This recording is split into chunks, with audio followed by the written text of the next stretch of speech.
Last 4 days હવે તમારી એક્ઝામના બાકી છે. આ લાસ્ટ 4 ડેઝની અંદર કેટલી એવી વસ્તુઓ છે જે તમારે નથી કરવાની અને એક બે એવી વસ્તુઓ છે કે જે તમે કરી રહ્યા છો અને કન્ટિન્યુ રાખવાની છે. એના વિશે હું આજના વિડીયોની અંદર તમને માહિતી આપવાનો છું. બહુ જ નાનકડા વિડીયોની અંદર પૂરું કરીશ, પણ આ વિડીયો તમારા માટે લાસ્ટ 4 ડેઝની અંદર ગેમ ચેન્જર બનવાનો છે. તો યસ દોસ્તો, મારું નામ છે પ્રિયેશ પટેલ. આપ સર્વેનું ખૂબ ખૂબ હાર્દિક સ્વાગત છે પ્રિયેશ વિદ્યાપીઠ પ્લેટફોર્મની ઉપર. હવે ખાસ તમે સમજી લો કે આ છેલ્લા 4 દિવસની અંદર તમારે કેટલી વસ્તુઓનું ધ્યાન રાખવાનું છે. તમારે 10 થી 14 કલાક વન શોટ ચાલતા હોય, બધા વન શોટ હવે જોવાનો સમય ગયો. નાનકડા વિડીયોઝ તમે જોઈ શકો, 2 કલાક 3 કલાક 4 કલાક, એ બી એવા ટાઈમે હોય કે જે ટાઈમમાં તમે તમારું રિવિઝન કરી શકતા હોય અને થોડા સ્પીડમાં ચાલતા હોય, બહુ ધીમે ધીમે ડેરિવેશન થતા હોય, સમ્સ થતા હોય અને લાંબા વન શોટ થતા હોય, એ જોવાનું હવે બની શકે તો ટાળો. બીજી વસ્તુ, નવું મટીરિયલ કરવાનું નથી. તમે જે કર્યું છે એના ઉપર ભરોસો રાખવાનો છે, એને જ રિવિઝન કરવાનું છે. ક્યાંકથી કોઈ પેપર મિત્ર તમને એમ કે આ 5 પેપર સેટ કરી લે, આ 7 પેપર સેટ કરી લે, આ નવો પેપર સેટ છે, આ કરી લે, આમાંથી તો અમારા ટીચરે કીધું છે પૂછાશે, એ બધું હવે મૂકી દો. તમે જે કર્યું છે આખું વર્ષ અથવા તો છેલ્લા 1 મહિનામાં, એના ઉપર સંપૂર્ણ ભરોસો રાખો. એ ટીચર ઉપર ભરોસો રાખો, ચાહે ઓનલાઈનના ટીચર હોય, ઓફલાઈનના ટ્યુશન હોય, ટ્યુશનના ટીચર હોય, સ્કૂલના ટીચર, અને જે બી મટીરિયલ તમને પ્રોવાઈડ કર્યું છે એના ઉપર પૂરેપૂરો ભરોસો રાખો અને એટલી તૈયારી કરો. સરસ રિઝલ્ટ 100% આવશે અને આવશે. સોશિયલ મીડિયાથી બની શકે તો દૂર રહો, કેમ કે સોશિયલ મીડિયામાં બહુ જ ગંદકી ફેલાયેલી છે. ફિઝિક્સનું પેપર તો અઘરું આવશે, કેમેસ્ટ્રીનું પેપર તો એવરેજ આવશે, મેથ્સનું પેપર અઘરું આવી શકે છે. એટલે ભાઈ કોઈને ખબર જ નથી પેપર કેવું આવશે. અને મારા કેટલાય રિલેટિવ બોર્ડમાં મોડરેટર છે, બોર્ડની અંદર કામ કરે છે, એમને પોતાને નથી ખબર હોતી ફિઝિક્સનું પેપર કે કેમેસ્ટ્રીનું પેપર કે મેથ્સનું બાયોલોજીનું પેપર કેવું આવશે, તો બીજા બધાને કેવી રીતે ખબર પડી જાય? મને નથી ખબર પેપર કેવું આવવાનું છે. તો બની શકે તો સોશિયલ મીડિયાની ગંદકીથી દૂર રહો. બરાબર? ઘણી વખત કામ વગરનું આપણે નથી વિચારતા હોતા આવું થશે તો, અને એ દિવસે એવું થાય નહીં. એટલે એટલા દિવસ આપણે કામ વગરનું વિચારતા હોઈએ અને એમાં ટેન્શનમાં જે કર્યું હોય એ ભૂલી જઈએ.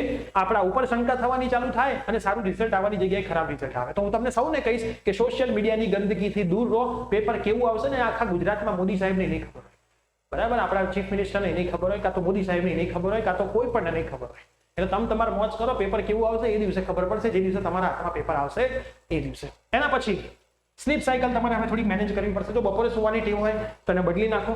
જમવાના ટાઈમને થોડો ચેન્જ કરો. 1 વાગે જમવાની ટેવ હોય, હું એવું કહીશ કે થોડુંક વહેલા જમી લો, જેથી પેપરમાં તમને ઊંઘ ના આવે. બપોરે હળવું ખાવાનું રાખો, જેથી એક્ઝામમાં ઊંઘ ના આવે. 3 થી 6 ના પેપર હોય છે તો 3 થી 6 એટલે 1 વાગ્યા પછી તો તમારે સુવાનું જ નથી. 1 થી 6 ના ટાઈમમાં તમારે સુવાનું નથી. 1 થી 6 ના ટાઈમમાં તમારે જમવાનું હોય તો જમવાનું થોડું વહેલા કરી દેવું જોઈએ. હું એવું માનું છું 11 વાગે તમારે જમી લેવું જોઈએ બપોરે, જેથી તમને પેપર દરમિયાન ઊંઘ ના આવે. આ વસ્તુનું ખાસ તમારે ધ્યાન રાખવાનું છે. અને એવું ના કરતા કે ભૂખ્યા પેટે જાઓ 6 વાગે આવીને જમો, એવું પણ આપણે કરવાનું નથી. કેમ કે મગજ ચાલતું હશે તો લખી શકીશું, પેટમાં કંઈક નાખ્યું હશે તો મગજ ચાલશે તો પેન ચાલશે તો માર્ક ચાલશે, તો સારું રિઝલ્ટ આપણું આવશે.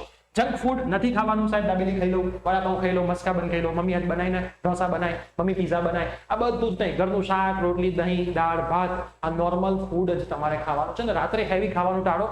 દિવસે સવારે તમે નાસ્તો બહુ મસ્ત મજાનો કરી લો, 11 વાગે ખાઓ, ફ્રૂટ્સ ખાઓ.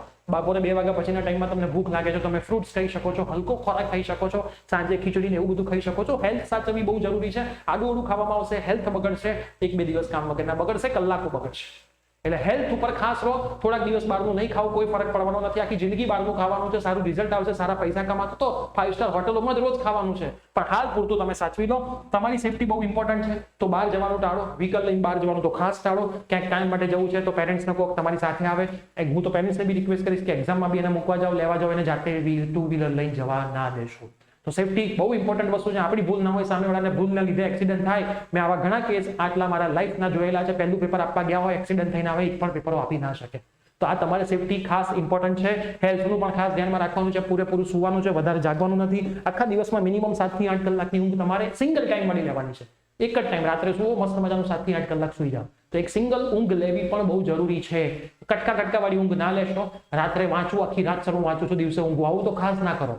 દિવસે વાંચો, રાત્રે ઊંઘો. ઘણા જતા મારું ફિઝિક્સનું ટાઈમ ટેબલ રાતે 10 થી 4 નું છે. એટલે તું ઊંઘીશ ક્યારે? રાતે 10 થી 4 ફિઝિક્સ વંચાતું હશે, દિવસે વાંચ. રાત્રે તો ઊંઘવાનું છે. અને રાત્રે જે ઊંઘ આવે એવી દિવસે ઊંઘ ના આવે. સાહેબ મને આમાં જ મજા આવે, એવું મજા આમાં થાય, મજા જોવાતી નથી. રાત્રે સુવાનો ટાઈમ છે તો રાત્રે તમે 11 વાગ્યાથી સવારે 6 વાગ્યા સુધી અથવા તો 12 વાગ્યાથી 7 વાગ્યા સુધી પરફેક્ટ ઊંઘ લો. સવારે બહુ મોડા ના ઉઠો. હું તો કહું છું અત્યારે 6 વાગે ઉઠી જવું જોઈએ. 6 વાગે તમે ઉઠીને વાંચવા બેસી જાઓ તો આખા દિવસનો તમે મેક્સિમમ ઉપયોગ કરી શકો છો. નેગેટિવ વિચારોથી દૂર રહેશો. નેગેટિવ વિચારો મતલબ પેપર અઘરું આવશે તો મારું શું થશે, મારું આમ થઈ જશે, કશું જ નહીં થાય, બધાનું સારું થશે. પેપર સહેલા જ આવશે, તમારું રિઝલ્ટ પણ સારું આવશે. મહેનત તમે કરી શકો. વર્ષ, 15 દિવસ, 1 મહિનો, તમને તમારી મહેનત પર ભરોસો હોવો જોઈએ. 4 દિવસ મહેનત, 5 દિવસ જેટલા દિવસ બાકી છે, જોરદાર વાળી મહેનત કરી લો. ઇનપુટ તમારે આપવાનું છે, આઉટપુટ તમારા ઇનપુટ પ્રમાણે આવશે. ભગવાન તમારી સાથે જ હોય છે. એક વ્યક્તિ ઓલવેઝ તમારી સાથે આ દુનિયામાં છે, જે કદાચ તમને બાજુમાં બેસીને એવું નથી કહી શકતો હું તારી સાથે છું, પણ તમારી જોડે ઊભો છે. એ ભગવાન તમારી જોડે જ છે. એના ઉપર ટ્રસ્ટ રાખો, તમારા પેરેન્ટ્સ ઉપર ટ્રસ્ટ રાખો, તમારા ટીચર ઉપર ટ્રસ્ટ રાખો, તમારા પોતાના ઉપર ટ્રસ્ટ રાખો. સારું પેપર આવશે. નેગેટિવ વિચારોથી દૂર રહો. એટલે મેં કીધું સોશિયલ મીડિયાથી દૂર રહો એટલે નેગેટિવ વિચારો આવશે જ નહીં. અને કદાચ આખા દિવસ દરમિયાન કોઈ નેગેટિવ વિચારો આવે છે, આંખો બંધ કરો, ઊંડો શ્વાસ લો અને વિચારો કે ભાઈ તમે આટલી બધી સરસ તૈયારી કરી છે, તો શું કરવા તમારું પેપર સારું નહીં જાય?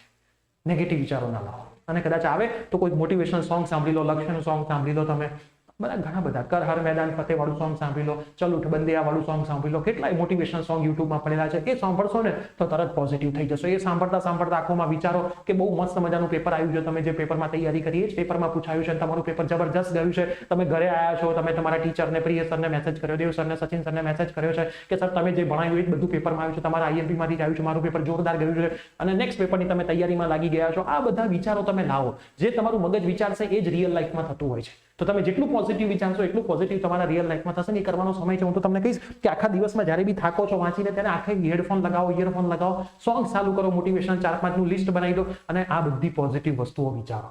આંખોની બંધ સામે તમને દેખાવું જોઈએ કે જોરદાર પેપર તમે લખી રહ્યા છો. ઘરેથી તમે પેપર આપવા ગયા, આખું પેપર એટેમ્પ્ટ કર્યું, સરસ મજાનું પેપર હતું, બધું આઈએમપી પૂછાયું, આટલા ક્વેશ્ચન્સ તમે લખ્યા, આટલું સરસ રિઝલ્ટ આવ્યું, સારી કોલેજમાં તમે એડમિશન. આ જેટલું તમે વિચારશો પોઝિટિવ એટલું જ તમારી લાઈફમાં પોઝિટિવ બનશે. આ દુનિયા સબકોન્શિયસ માઇન્ડ ઉપર ચાલે છે. લોકો ક્યાંય ના ક્યાંય પહોંચી ગયા. તો જેટલું પોઝિટિવ વિચારશો એટલું પોઝિટિવ તમારી લાઈફમાં થશે અને થશે જ. તો ખાસ આટલી વસ્તુનું ધ્યાન રાખો છો.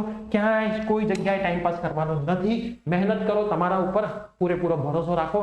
100% રિઝલ્ટ સારું આવશે ને આવશે જ. અને ખાસ ચેનલ પર જોડાયેલા રહેજો. જેટલા બી સેશન્સ ચાલે છે અમે બહુ નાના સેશન કરવાનો પ્રયત્ન કરીએ છીએ. મોસ્ટ ટાઈમથી વસ્તુ આપવાનો પ્રયત્ન કરીએ છીએ. વધારે ટાઈમ વેસ્ટ કરવાનો પ્રયત્ન નથી કરતા. ગુડસેટની પણ ફ્રી સિરીઝ આપણી ચેનલ પર ચાલવાની છે. તો જો આપણા વોટ્સઅપ ગ્રુપમાં ના જોડાયા હોય કોઈ પણ, એક તો જ ડિસ્ક્રિપ્શનમાં વોટ્સઅપ ગ્રુપની લિંક છે, જોડાઈ જજો.